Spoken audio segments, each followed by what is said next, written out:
Hey, welcome to the show. It is me, your girl, Labor Leak, aka Cat Lee, and We have now turned into Ambitiously the podcast. yeah, you have tuned in. Let me just start by saying today, although it was not planned to be a busy day, turned out to be a busy day. So forgive me if, okay, good. Audio and visuals, good. Awesome. Hi, Doc, honey. So forgive me if by chance I'm a little frazzled. Couple of business meetings happened that were impromptu in between yesterday and today. Um, it is what it is. But I'm here. Oh, but I'm here. Hold on, let me get us where we need to be at. I'm here, baby. Um, One thing you should know about me at this point is I don't care if I'm tired, whatever the case may be, unless I'm sick or my kid is sick, I'm gonna be here. For the most part. So that's that. Um, Hold on, I'm trying to get to where we need to be. Really quickly. Again, today was a crazy, crazy day. Um, a lot of understanding had to, be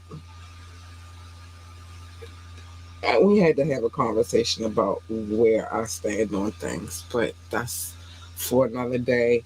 We got another business meeting tomorrow, so I will keep you guys informed on what may or may not be happening. But you saw the title. First, let's get to the business at hand. I'm trying to tell y'all it's been a crazy day.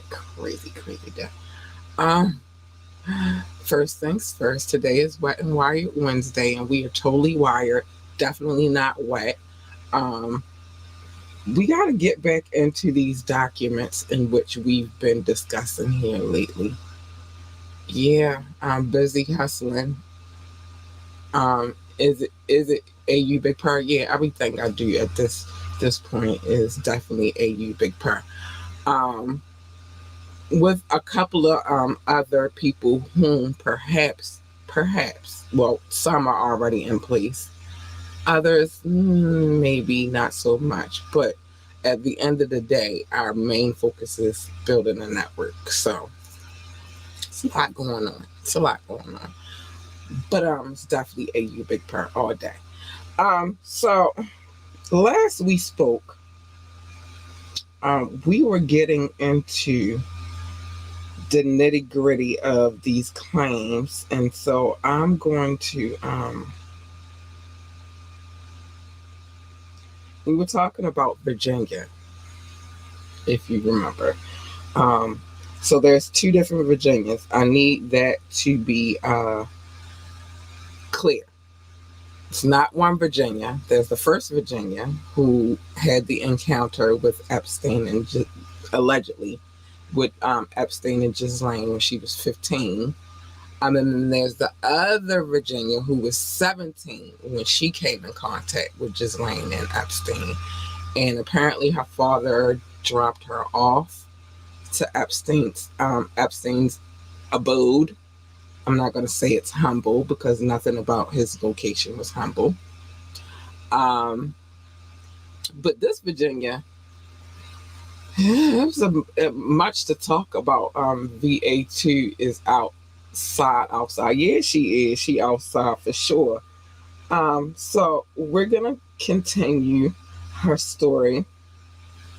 Because I feel like it's very vital to the things that are going on. I'm sorry if y'all hear the computer in the background. Somebody went live on IG. But so I think last we spoke, she continued her relationship with Anthony, who was her boyfriend, not her fiance, because she was engaged. She had no intention on really marrying him. I really think that was more so she could get out the house for real, for real. And then she links up with Anthony, who was her other ex boyfriend. And then they move into a place together. Um, they have an incident. She calls the police, but she never mentions that she is a slave to Epstein or Ghislaine. Um, she never made mention of it, not one time. So that's that. I want to. Okay, we already got to them getting a car. Her and Anthony getting a car together. Um, I just want to make sure she had mad jobs. Like she was the job queen. She got a job. She quit a job. She went to school. She didn't go to school. It was like, whoa, like she is everywhere with it. And not to say that we all have it figured out because we do not, especially when you're in your late teens. Like I said last show, the last show that we had this discussion at 17, and I'm just reflecting on how I was at 17. I thought I was grown, did not know a daggone thing, didn't know anything, but you couldn't have told me that I did not know anything. You couldn't have told me. So, we'll jump back into it. So she traveled to Thailand and received massage training while there, met her future husband and eloped with him. So she said, Anthony, you out of here. I got a new boo. Um, So in 2002, of course, she traveled to Thailand for, training to become a masseuse. Anthony drove her to the airport while she was there. She initially contacted Anthony frequently, um, incurring a $4,000 phone bill. Now, we got to remember that these are times where, your phone bill, you didn't have unlimited everything. 2002, you were paying, either you had a phone bill and you were paying per call, or you had some kind of prepaid situation. Me personally, you was not talking to me until after 7 o'clock. And I had a lot of prepaid situations. So, and especially with Nextel, you either gonna hit me on the walkie-talkie, or you gonna wait till 7 o'clock, and then you can call me because that's when my nights and weekends were free. That's just what it is. So I can see how the phone bill got that high. VA2 was on her Tina Turner private dancer life. Yeah, she was free night time minutes. Yeah, you wasn't calling me until after 7 o'clock. I promise you, I wasn't. You could have called me. I just wouldn't have answered. I would not have called you back until after 7 o'clock. Yeah. Plus, she was in Thailand and he was here in America, so international calls on top of that. So I could see how the bill got to $4,000. She met Robert, which I'm assuming is her husband, in Thailand, and decided to marry him. She therefore ceased all contact with Anthony in October 2022 until 2 days before Anthony's deposition in the matter. So she did. This is the crazy part. She didn't even talk to him after she got with Robert. She was like, Anthony, you are out of here. Like, I don't have time to talk to you. I got my boo over here. We in Thailand, living a life. I don't even know what happens in Thailand. I know that when it comes to a lot of Asian countries, they don't play. So I'm over here. It's peaceful, not dealing with the nonsense. It is what it is. You're gonna have to get over it. So the detective. Let's get to what he was talking about because that's where we really left off. So the detective served as the lead detective from the Palm Beach Police Department charged with investigating Jeffrey Epstein. The investigation commenced in 2005. His name is Rick. He worked only on the Epstein case the entire year. He reviewed previous officers' reports and interviews, conducted numerous interviews of witnesses and alleged victims himself, reviewed surveillance footage from Epstein's home, and testified regarding the case before the Florida state grand jury against Epstein. The detective's investigation revealed that not one of the alleged Epstein victims were ever mentioned. Ms. Maxwell's name and she one of so what they saying is not any of the victims mentioned her. They just mentioned him. So Ms. Maxwell's name and she was never considered a suspect by the government. None of Epstein's alleged victims said they had seen Ms. Maxwell at Epstein's house, nor said that they had been recruited by her, nor paid any money by her, nor told what to wear and how to act by her. Indeed, none of Epstein's alleged victims ever reported to the government that they had met or spoken to Ms. Maxwell. Maxwell, hold on. Maxwell was not seen coming or going from the house during the law enforcement's surveillance of Epstein's home. The arrest warrant did not mention Ms. Maxwell, and her name was never mentioned before the grand jury.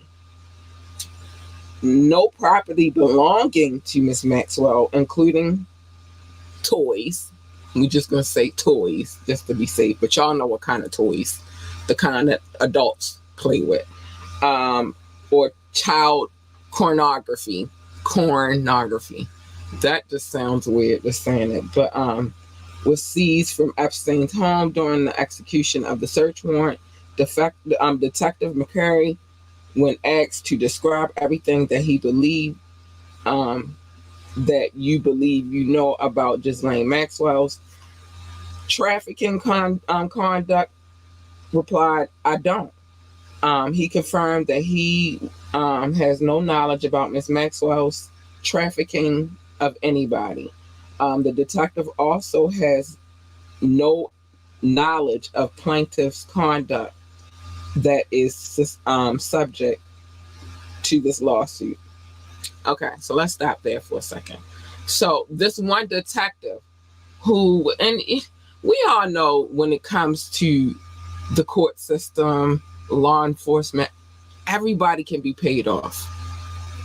So the fact that there was no video footage in Epstein's home, considering what I know about his homes, he recorded all of the areas, bedrooms, bathrooms, he recorded all. So why was there no anything found by this detective? Did they get rid of it before it was too late, sent it somewhere so they wouldn't have access to it? Do they package it up and ship it to his island, which is his island, so, you know, he has more jurisdiction there? What did they do with the evidence? I just cannot believe that there was no evidence whatsoever. But I digress and we'll continue.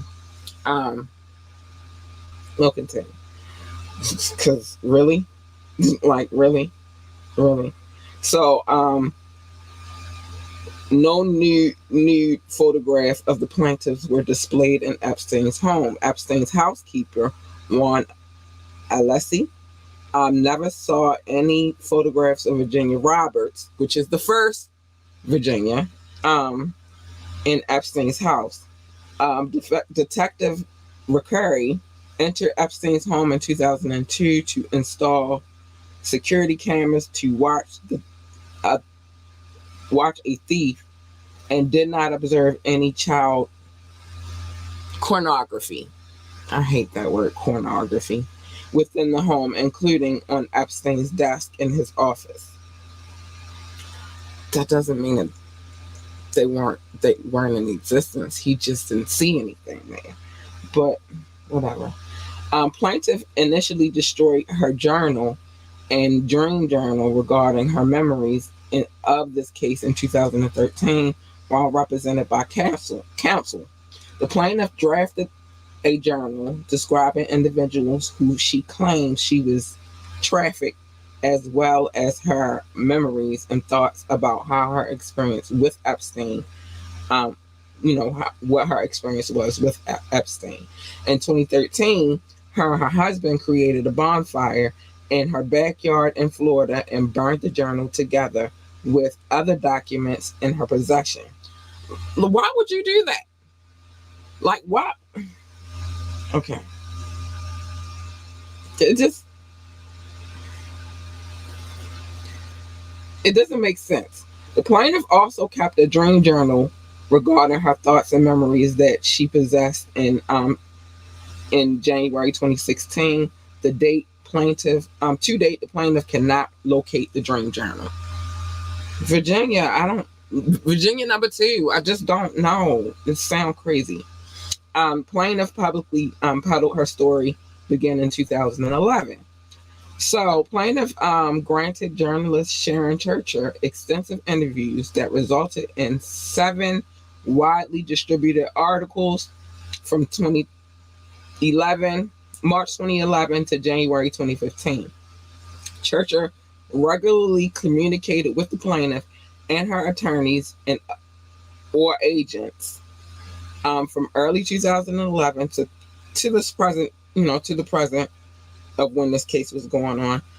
Plaintiff received approximately $160,000 for her stories and pictures that were published by many news organizations. Jeez Louise. So they paid her for her testimony for these publications. What and why burn the journal? Exactly. Why would you burn that? If that's your evidence and that keeps all of the story. I mean, I'm quite sure you can remember it in your brain what happened to you, especially if something tragic and crazy happens to you. You remember these things. You don't forget these things. But this is evidence.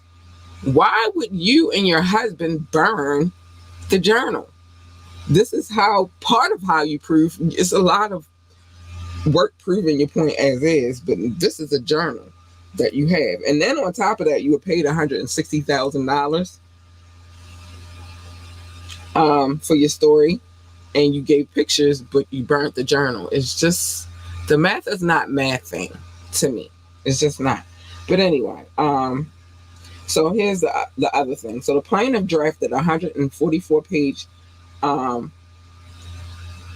biography or biographical book manuscript in 2011, which she actively sought to be published. So in 2011, contemporaries with her Churcher interviews, plaintiff drafted a book manuscript which purported the documents the plaintiff experienced as a teenager in Florida, including her interaction with Epstein and Maxwell. Plaintiff communicated with literary agents, ghostwriters, and potential independent publishers in an effort to get her book published. She generated marketing materials and circulated those along with the book chapters to numerous individuals associated with publishing and media. So you burn the journal and then you write a book. Again, the math is not mathing. It may be self incriminating to herself in some kind of way. Yeah, possibly. Her new book most likely eliminated any of her questionable choices. That too, because I'm quite sure that she didn't put the whole turbulent situation in between the first fiance, Anthony, and then her husband, Robert. I'm more than certain she didn't put that in the book, but whatever. I just don't feel like it was in the book. I feel like the book was only talking about her alleged relations with Epstein and Ghislaine, but whatever. So the plaintiff publicly filed Lord CVRA pleadings, um, initiated. So her pleadings initiated a media frenzy and generated highly publicized litigation between her lawyers and Alan Dershowitz. That's the Harvard professor, and he's also a lawyer. It's crazy. On December 30th, 2014, the plaintiff through counsel, publicly filed a joiner motion that contained her lurid allegations about Miss Maxwell and many others, including Alan Dershowitz, Prince Andrew, um, the fashion designer as well. The joiner motion was followed by a corrected motion, two further declarations in January and February 2015, which repeated many of the plaintiff's claims.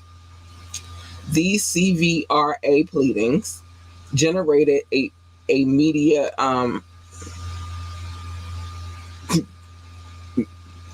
pandemonium, basically. Um, Pandemonium and spawned highly publicized litigation between the plaintiff's lawyers, Edwards and Cassell, and Alan Dershowitz, after the plaintiff publicly alleged that Mr. Dershowitz, um, she of misconduct, S word misconduct.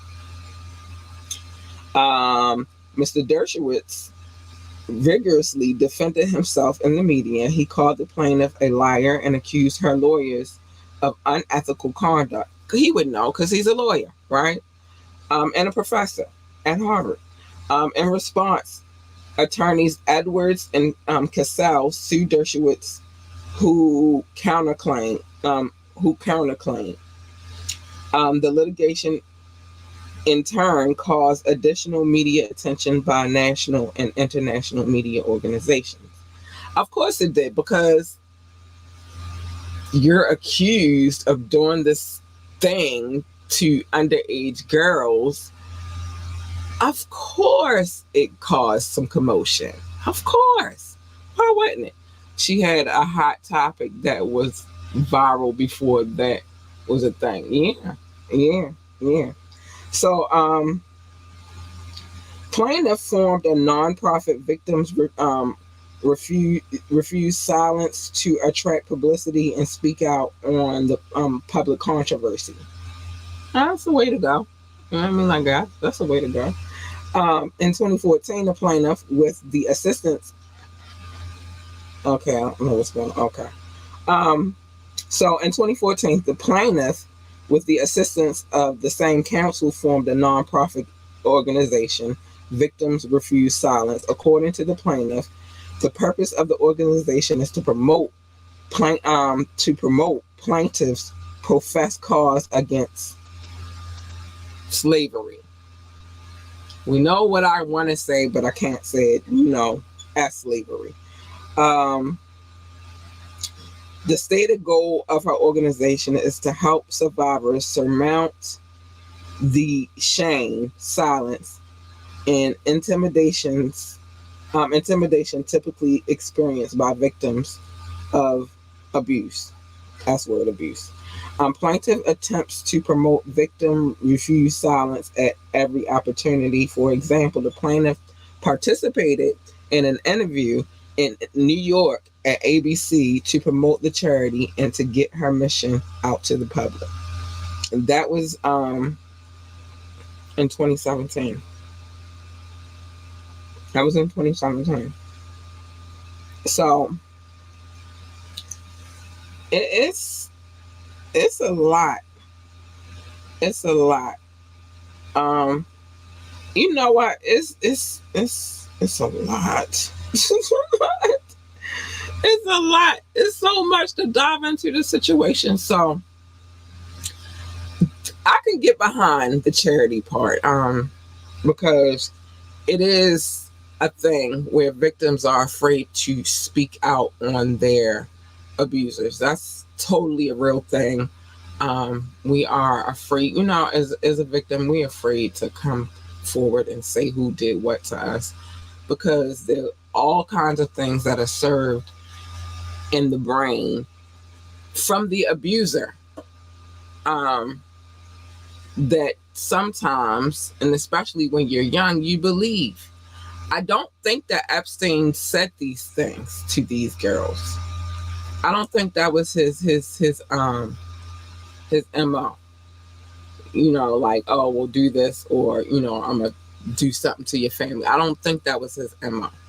I think his MO was the money and the lifestyle and the people that they would be around. We're talking about diplomats, celebrities, um, royalty. I think that was the, if this happened, that was the allure.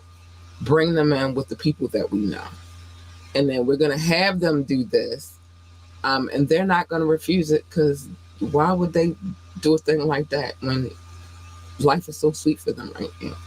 And especially because a lot of these girls come from lower income families or lower income areas. Serve them up something spicy. And threatening to bring harm to one of their family members just doesn't seem like something he would do. It just doesn't. Which is worse, the allure of money or the threats of violence? I think they're neck and neck, to be honest, because you got people out here that will entice you to do things because they have money and you want some of that money, so you're gonna do it because you feel like that's your only way out. And then there's the people who threaten violence towards you or perhaps your loved ones. They rarely even ever do anything. That's just what they tell you, just so you won't go snitch. But either way, it's done so you won't go snitch. Whether they offer you a lifestyle and money, or whether they threaten you or your family members. Either way, so it's like neck and neck, especially when you're doing it to coerce somebody into doing some things that you don't have no business coercing them into doing. They're children. They're children.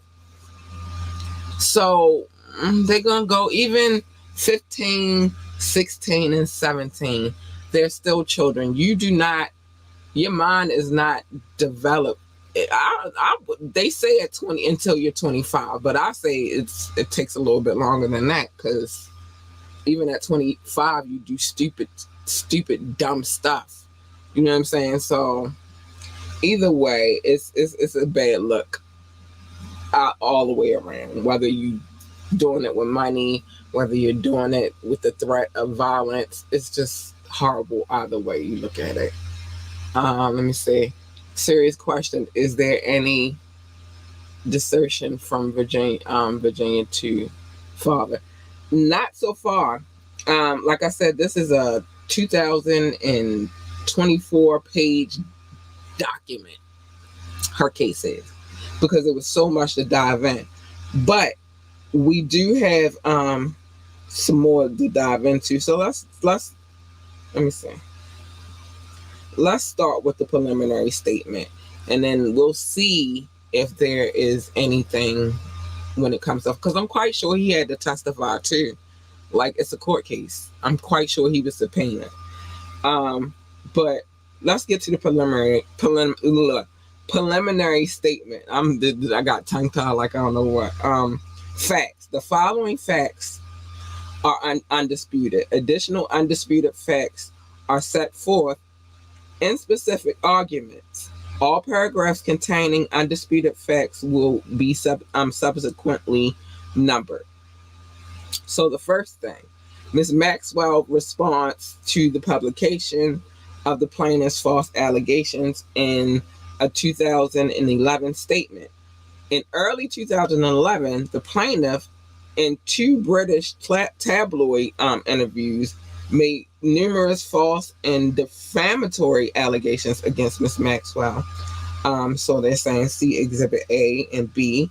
In the articles, the plaintiff made no direct allegations that Ms. Maxwell was involved in any improper conduct with Jeffrey Epstein, who had pled guilty in 2007.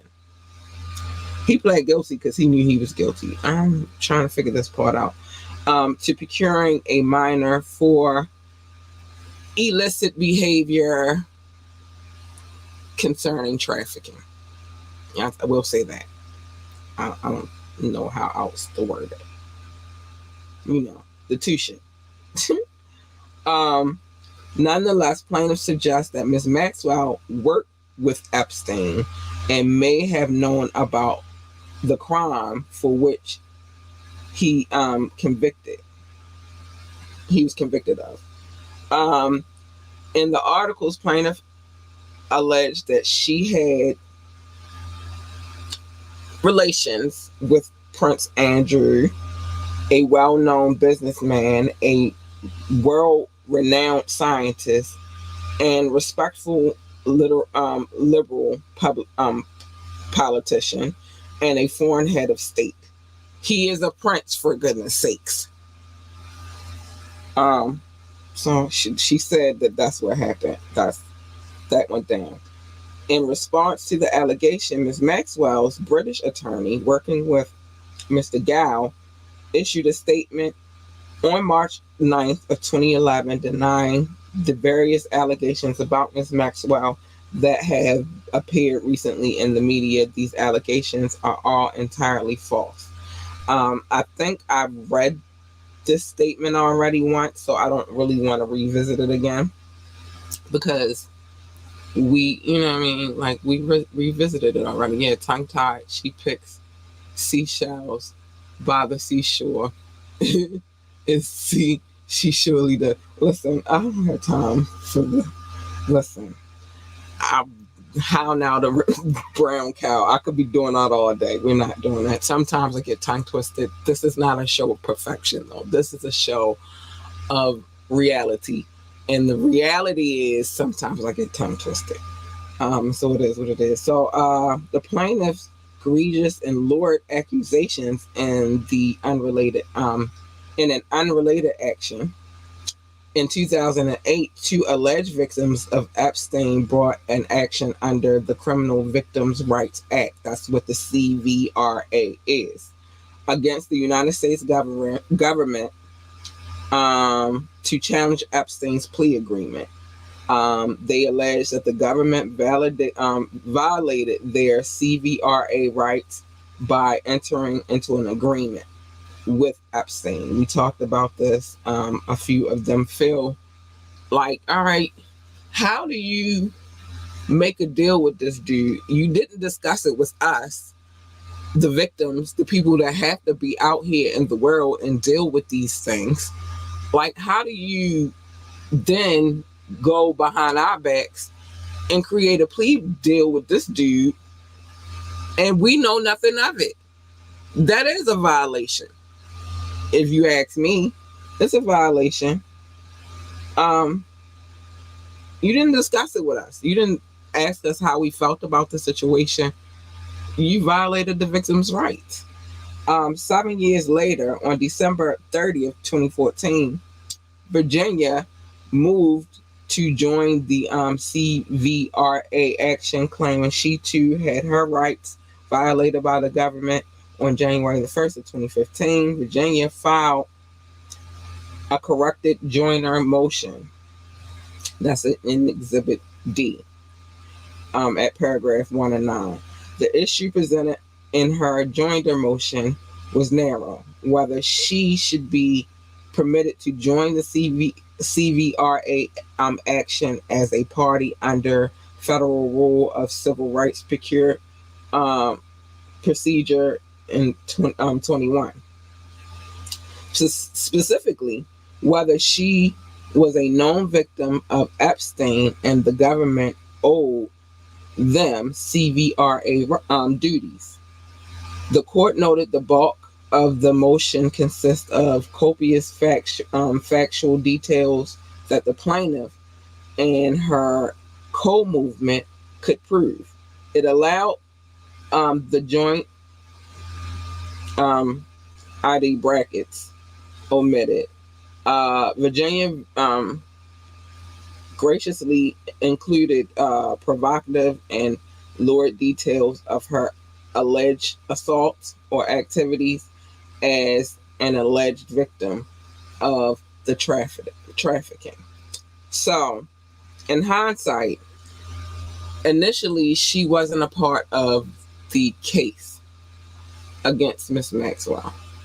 But then she heard the other two victims had not only a criminal case against them, but a civil case as well. And so she decided to jump on the bandwagon. Yes, agreed. As victims, they should have been consulted by about the CVRA deal. That would have been merely morally right. Yeah, but we talking about people who are in charge of running this country, and morally, they don't do anything morally right. They do things that benefit them. So I'm a little on the fence with Virginia, just a little bit, and the reason being is though because again they said that she never ever cried out to the police. Police had been to her crib and some more. She never mentioned it. But then again, at the same time, if you're put in a situation where money is the on the table and they do these things and we'll make sure you're compensated well. It's almost as the same as saying if you tell anybody, we're gonna hurt your family members.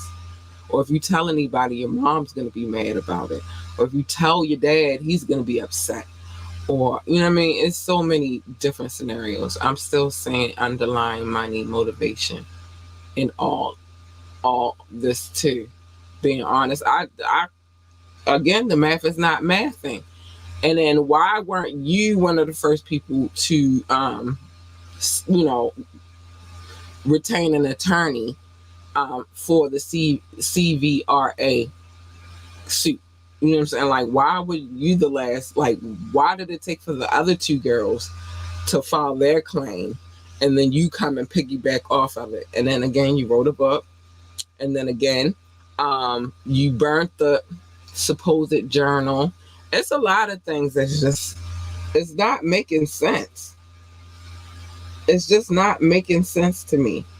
And you come with all these details of the things that you've done and the people that you've been with, but wouldn't one want to keep one of the things that would be the evidence? Your journal. That means you're dating. You're putting a timestamp on like the dates that this happened. Because if you know anything about journaling, you're supposed to do it every day, right? And when you write in your journal, you put the date. So that would have been some evidence of what happened to her. You know, that would have been some evidence. Now, I'm not gonna do this because this is a long list of things that we have to discuss. Um, but again, I think we've covered these things as far as the details in which she provided, but we'll go back over those details a little, next show or whatever. It's just, and I don't want to say that this didn't happen to her. You know what I'm saying? I can't say that. I wasn't there. I wasn't, you know what I mean? Like, I wasn't there. I don't know what was happening under his roof and, you know what I mean? All of that stuff. But at the same time, these are, you know what I mean? These are things, these little small pieces of detail mean the most. I've said this even down to when I covered Diddy cases, and I have yet to finish up on her. I covered three though: the Cassie case. I cover the young lady that went to Syracuse University, and I also covered the young ladies that came from North Carolina to New York to celebrate with Jodeci. Jodeci is all through these cases except for Cassie. It wasn't no mention of Jodeci in there, but the Syracuse young lady and the young lady from North Carolina that came up, the Jodeci was a part of that. It was 1990, 1991. They were a part of the equation. The young ladies from North Carolina came up to support them. You know what I'm saying? But in going through these cases, you do get to put the pieces of the puzzle together. And it does start to make sense after reading so much. And so this is one of those situations where, okay, girl, I've been reading court cases for a minute now. And generally, the pieces of the pieces fit the puzzle. Some of these things aren't fitting for me. They're just not. Dates, logs, flight bookings. It would make sense to connect the dates. Connect the dots. Yeah. You know what I'm saying? Even if by chance they're not connecting the dots, I should be able to go into these cases and connect the dots. And this is one of them cases where it looks a little suspect. So I don't know if we necessarily can connect the dots for her and Ghislaine. That's just not to say that Ghislaine did not take part. I find it very hard for you to be with somebody for years and years and years and be around and you don't know what this person is doing. I just don't necessarily know that it happened to her. Big shout out to JB. I meant to, but I was in the middle of a conversation. Johnny Clayton, JB Clayton. Hi, thanks for the love. Appreciate you. But yeah, I find it's just suspicious to me. Cause it's like, why are the dots not connecting? Why is the math not mathing with your story?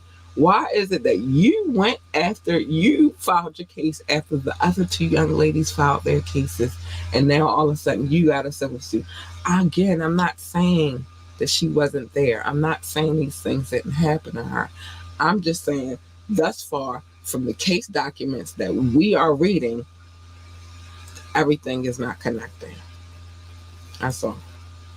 Again, Ghislaine, I'm not saying Ghislaine did not do the things that she's being accused of. Maybe not so much to her, though. You feel me? I don't know if that makes sense. What if Maxwell grew VA to be her understudy?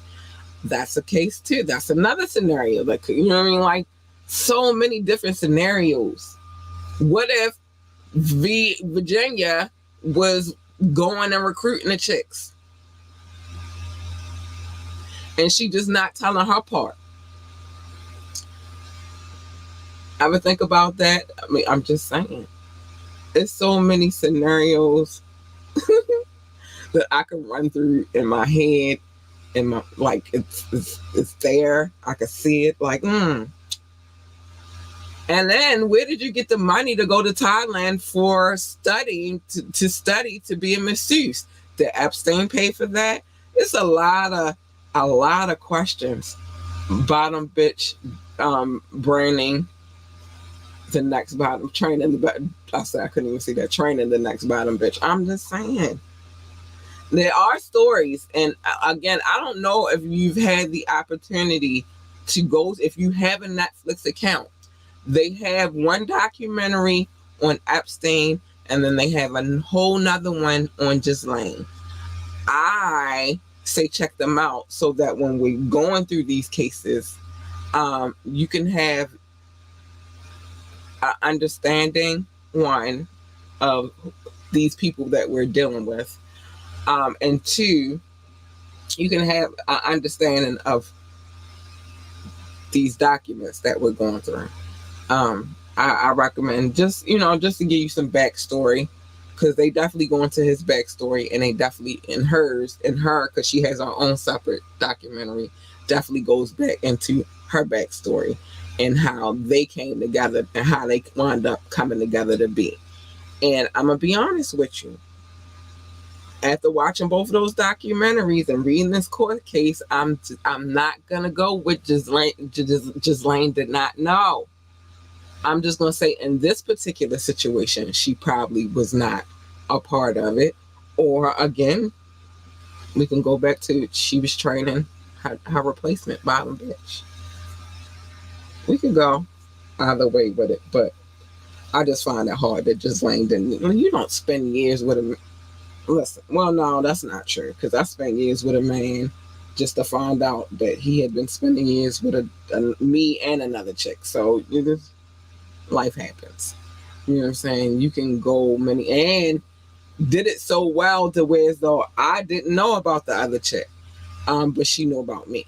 So you can go, and especially if you're not looking for the evidence, you can go years without knowing. But they spent so much time together and they traveled so many places. I have the flight records. I have the flight logs. In a lot of those cases, her name is seen multiple times on the flight logs of Epstein and Ghislaine. They travel and they had such and such with them, and they had blase blah with them. So I just find it very hard that to believe that she didn't know. I do. I'm not even going to get into it. It's just some things you just know. And especially when these young girls are around, how did you spend time with him and not know what they were doing? Like, you never question, like, why are these young teenagers hanging around? These are questions like, why we got these young ass broads with us? We are grown folks. We don't got nothing in common with them. Why are we hanging out with them? These are questions I would have asked personally. But I'm a different kind of person, and I'm definitely an advocate for children. So, it is what it is. Um, I can accept what I can't. Wait a minute. So I can accept what one can't. Maxwell was with the business. I think Virginia was too. I do too. I, like I said, I don't think everybody's lying, but this Virginia girl, she's giving me I'm a liar vibes. And yes, it is time to get to the love notes. She's totally giving me I'm a liar vibes. Love notes. So let's talk about it. How do we come to the name Love Notes? Well, I used to call it love. Doc used to call it show notes. He also said that my show notes were the size of a composition notebook. They were not. They weren't. It was papers though. But in all fairness, I had cities and states on the paper. It's a lot of cities and states, so it wasn't a composition notebook though.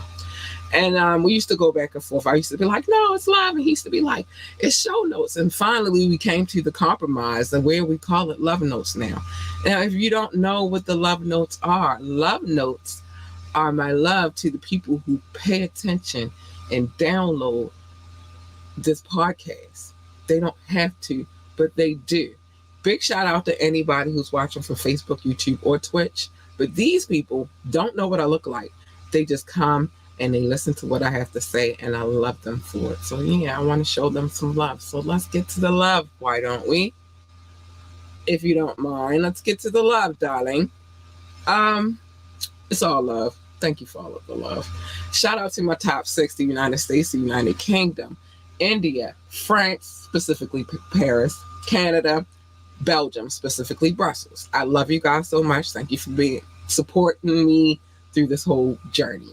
Russia, Indonesia, Japan, New Zealand, Australia, Turkey, Switzerland, Germany, Mexico, Austria, Philippines, and Kenya. Hi, babies. I love you. Thanks. Pakistan, Romania, South Africa, Nigeria, Brazil, Netherlands, Singapore, Spain, Ireland, and Nepal. I love you all. I do. Thank you. Mauritius, Israel, Hong Kong, China, Poland, Tunisia, Venezuela, baby, the Czech Republic, Portugal, and Morocco. Hi, Booze. I love you too. Hi. I love you.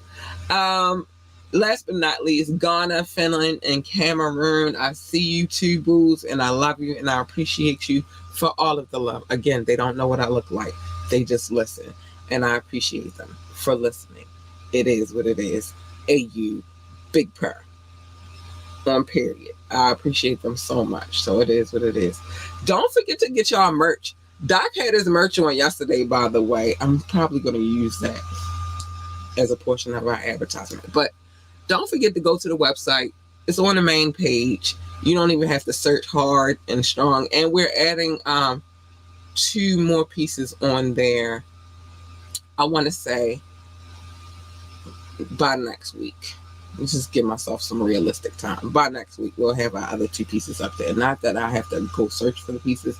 It's just time and everything that's going on. And you big part. But 2 more items will be on there as well. I'm trying to think where I want to go with these items, but we can figure it out. Hey, you big purr. Hey, you big purr.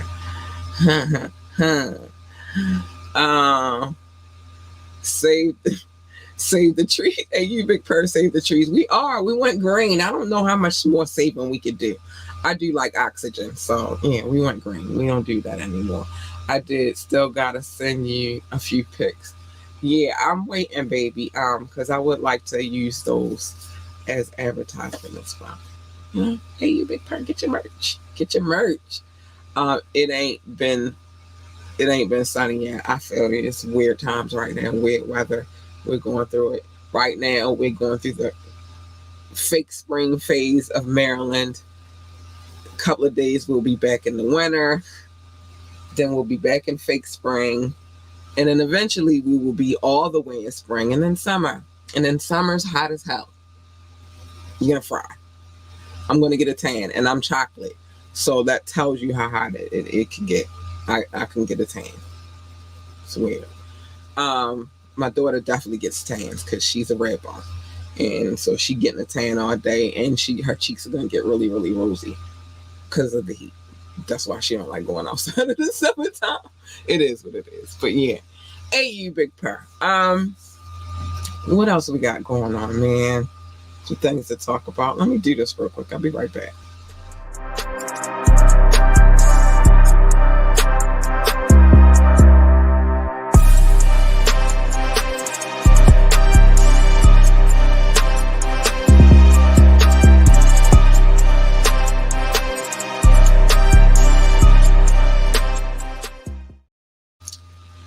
Sorry, guys. You probably will see. Well, I think I'm going to replace that ad with something else I got in the works, but you will be seeing commercials. We do need you to go over and listen to the radio station. There is a tab on our website that says radio. You don't have to go searching far to find it. It's right there. Just hit the tab that says radio. Ambitiously ent.com/radio. That's where you can find our radio station. You can also catch up on the podcast if you would like to, because that's also a tab. We got a few things on there. We're working some things out. Okay, we are working some things out. Some things I have to say though. Remember, you can always join the conversation. I didn't say that at the beginning of the show today. I don't know, I'm tripping. But you can always join the conversation. You could drop a comment. You can call in or text. The number is 443-850-4828, 443-850-4828. Or you can ask me to drop the link, and I will if you're on your best behavior. I just might do it. I just might. Maybe. Also, we are going to start doing live shows from the radio station as well. So calling in is a good thing. It's a good thing. And you won't be able to drop a comment. Well, I don't know if I enabled that, but you won't be able to drop right about now. You won't be able to drop a comment. We'll probably start doing that next. It's March. We'll probably start doing that in April because I want to organize it a little bit more. But yeah, I will be going live on the radio station as well, and I have more freedom over there. Nobody can stop me from saying what I want to say, play what I want to play. It's beautiful. No one's gonna shadow ban me because I played a certain song. I'm not gonna have those issues over there. If you would like to come onto the show, though, hit us up for any reason. Contact at ambitiouslyent.com. Again, the email address is contact at ambitiouslyent.com. No, we are doing a Thorough Thursday tomorrow. I do have a business meeting at 7:30, but I will be here on time at 9:30, and we will get into some of these videos. I got a few I want to add to the equation. So yeah, but know that if I play the video, then that means I have permission to play the video, because I wouldn't play the video if I didn't have permission. That's just not how I get down. Remember to like, share, and subscribe to this podcast. We need every like, every share, every subscription. We are so grateful for those. So don't ever get it twisted like we're not. We are very grateful. Join our coffee community. I think we about to do some things. We got some things on the works. Let's just say that. But join our coffee community. Coffee.com ambitiously ENT. Yeah, baby. Do that. Or check out our website again, www.ambitiouslyent.com. www.ambitiouslyent.com. And big shout out to our DJ. Actually, I have the mix. He sent it to me in the wee hours of the morning. I was asleep. I don't know what time he sent it. I was knocked out. I mean, gone. So I don't know, but I know that this morning he sent me a text like, check your email address. And so I do have the mix, and we will be prepared for Friday. We're ready to go. So big shout out to my DJ. Go DJ, because that's my DJ. And then we have an appointment on Saturday to do some drops for the radio station and for the mixes and stuff like that. So yeah, go DJ. And if you would like to donate to the show, $ capital LURLUCIDITY Lucidity. It's on the screen. Lure them in clearly. That's what it means. Okay. So we don't have any complications. Remember to let us know how you feel about the mixes too. I'm gonna move that right now so it could be in the proper order. But remember to let us know how you feel about the mixes, okay? Because we would like to know. He would like to know. I would like to know how you feel. And that does help a little bit with the dynamic of the radio station too, because we would like to know that some of the things that you would like to hear over there as well. Okay? So that's what we got going on. Doc said we worldwide, even if you in Thailand don't burn journals that have evidence. I'm just saying, I was like, why would you burn a journal? If that's your evidence, you writing in it, you logging the dates, why would you burn the major piece of evidence that you have? It just doesn't make sense to me. It doesn't. Top flight, catch the vibe, and the same folks give questionable vibes. Like Virginia. Virginia too. I'm talking about you. I mean, she I don't know. I'm on the fence. And again, I'm not going to throw away the theory that she was the next bottom in line. I'm not going to give away. I'm not going to. I can believe that. I can also believe that she was also helping to groom some of these girls. And how did she get to Thailand? Who paid for this trip? It's not cheap to travel overseas. And then on top of that, not only did you travel to Thailand, but you went there for training to be a masseuse. Who paid? Who funded this trip? I need to know. These are questions that I have. Anyway, yes, hit the like button. Yes. Do that. I just have questions. I really have questions. Some of these things they just don't make sense to me. They don't. Like, who paid for you to go to Thailand, Virginia? Who paid for your masseuse lessons, Virginia? Anthony left you at the airport only to hear from you a few times. And who paid that $4,000 phone bill? And then you left him and went with Robert. I need to know.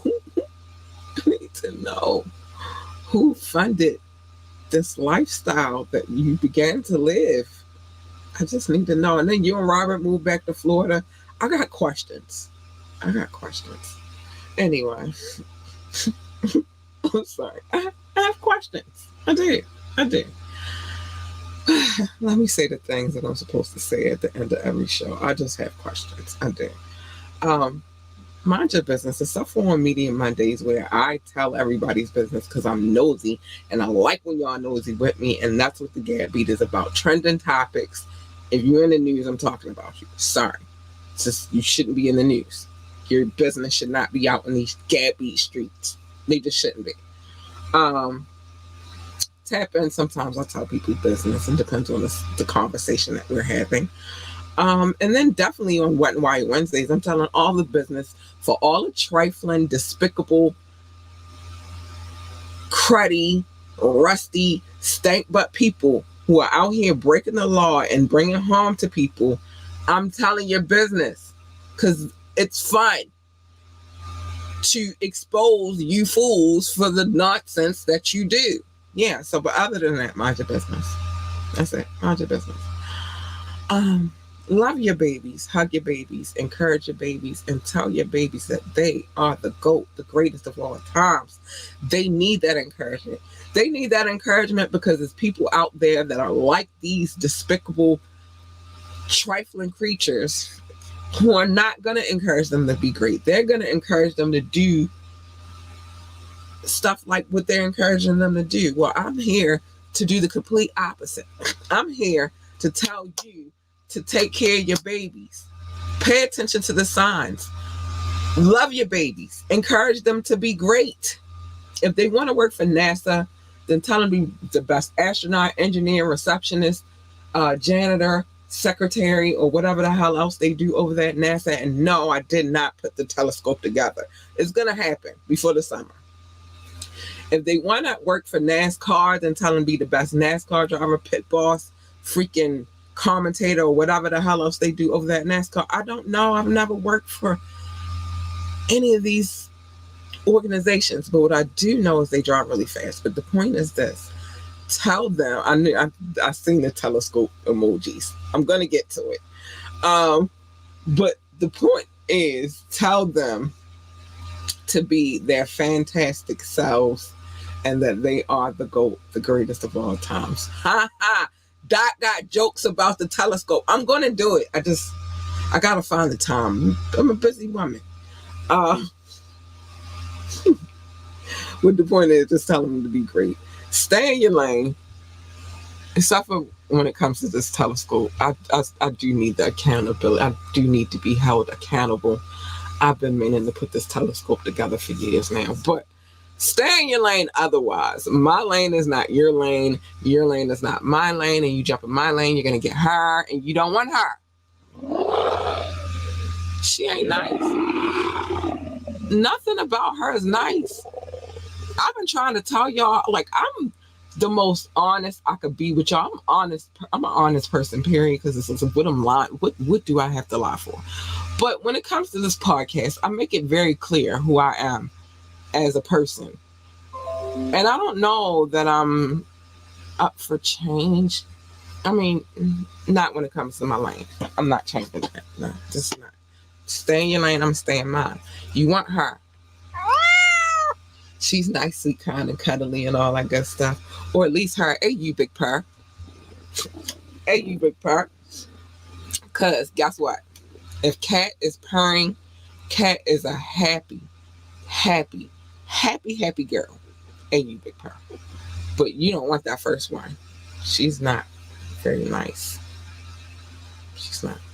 I mean, usually what happens when you jump into other people's lanes is a collision, and who needs that? Who needs that? I don't need that for you. You don't need that for me. We don't need that for we. Who the fuck needs that? Nobody. So just stay in your lane. Just saying. Pick and choose your battles wisely. Every battle is not a battle to be fought. Some battles you gotta be like, all right, you won that, because guess what, bitch? I'm gonna win the war. Because I'm all about winning the war. I'm not worried about these little bullshit battles y'all got going on. I want to win the war.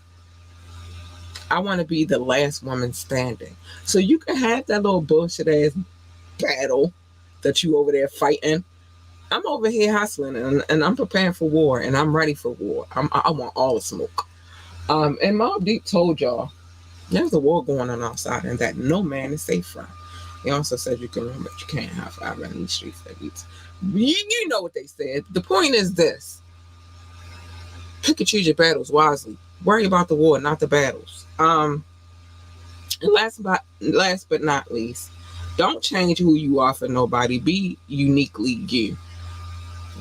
These are the things that make you who you are. So why would you change to cater to everybody else's needs and bullshit and all that bullshit? I'm not doing that. Be who you're gonna be. Wait.